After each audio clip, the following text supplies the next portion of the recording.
Hi, Darrell Crow here. You know, a few weeks ago I got an email from Sydney Bartholomew out of Atlanta, Georgia. And she said, Darrell, I just had my first art show. I must say I was very, very nervous and very excited. But there's one thing that I noticed particularly during the show. I had a lot of friends there. I had a lot of people that I'd never met before, and I was nervous as a goose on every single one of them. I did not know what to say when I started to talk about my work. I started to freeze up. Is there any way you can help me?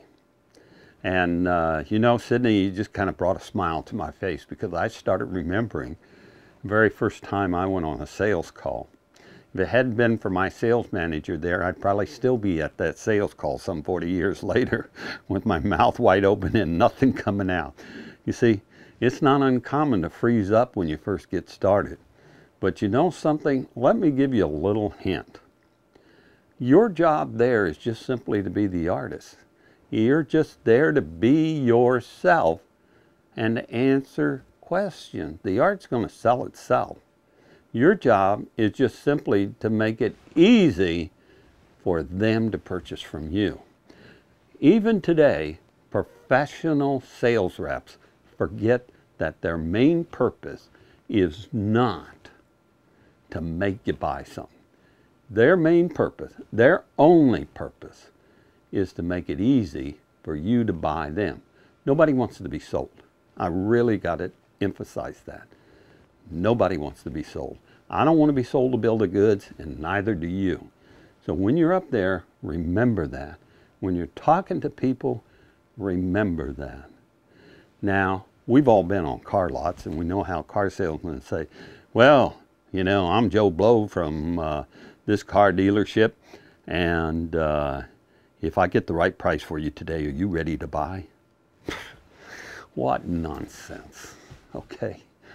You run across somebody like that, go home. He ain't going to help you. He isn't going to make it easy to buy you. He only cares about what he wants. He doesn't care about what you want. And that's the difference. When you're there, at your own art show especially, and you're helping someone, you're there for them. You're not there for yourself. You got to keep focused that it is a sales environment, that's for sure. But it's your job to make it easy for them. Let me give you a real example. This happened not long ago, within the past few months, but I was absolutely amazed because this sales rep should have known better. I've been a long time customer of a particular hearing aid company called Fishbein Hearing. Now, Dr. Fishbein was a wonderful old man, and when I moved into this area in the 1980s, he was the first guy I went to see about my hearing aid. And over the next 25 years, he was the guy I went to. I bought every single hearing aid I could from him. I bought hearing aids from him when I had money and when I didn't have much money. But he always took care of me. He always listened to what I needed, and he always made it possible for me to hear. He would take my problems and he would work out a solution. And he would tell me when I needed a new hearing aid because the one I had just wasn't replaceable. He was never a high-pressured guy, but I always felt comfortable dealing with him. He was the epitome of a sales rep who was out to help you. Now, unfortunately, Dr. Fishbein decided at the tender young age of 86 to retire, and he sold his business to a company called Mass Audiology. Now, I met the first guy from Mass Audiology. And he was such a nice guy. And we sat down and we talked and we talked and we talked, and he got to know me, he got to understand what I was trying to do with my hearing. And so we got along really well. And then one day I came in to have my appointment, and there was someone else rather than John. And I said, what's the matter? Or Al was his name. I said, where's Al?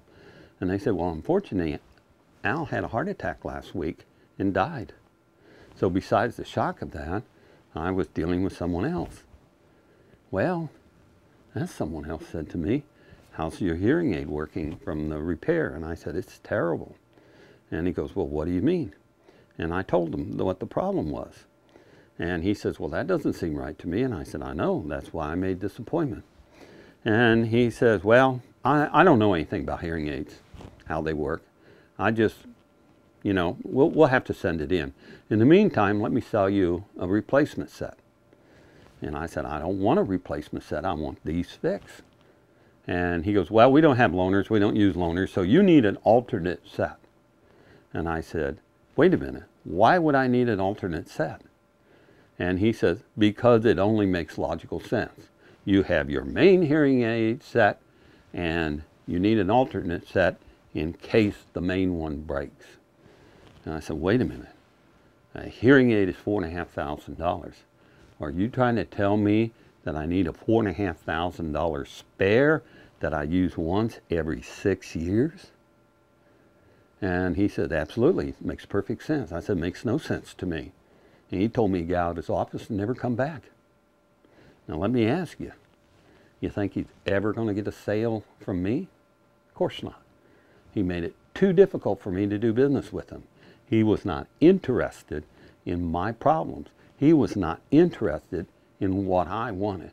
All I wanted was my hearing aid to work like it was supposed to work after having been overhauled. So, you know, Massology took over a beautiful business. But if I'm how they typically treat customers, they're not going to have much of a business for very long. That's what you have to keep in your mind. What is your customer really seeking?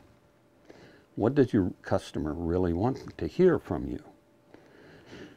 First thing they want you to do is to listen. So listen to your customers, answer their question, make it easy for them. And I'll tell you something, Sydney, you start doing that, not only are you going to sell a painting or two now and then, you're going to become a legend in your town. People are going to say, that is one nice artist, and I like doing business with them. And over time, you're going to find your business increasing and increasing and increasing. Well, I hope you enjoyed my little story, but more importantly, I hope that you can take that single message and start becoming a lot more comfortable when you're in the sales position. I'm Darrell Crow, and yes, you can sell your paintings after all. Well, I'm painting along, Darrell Crow and a song, painting, and it goes like this. I could be painting the scene with the color of green, painting, and it goes like this. A billion people I know think it's hard, but this ain't so. Darrell, it's a breeze, it's easy as 1, 2, 3. Well, I'm a painting along, Darrell Crow and a song, painting, and it goes like this.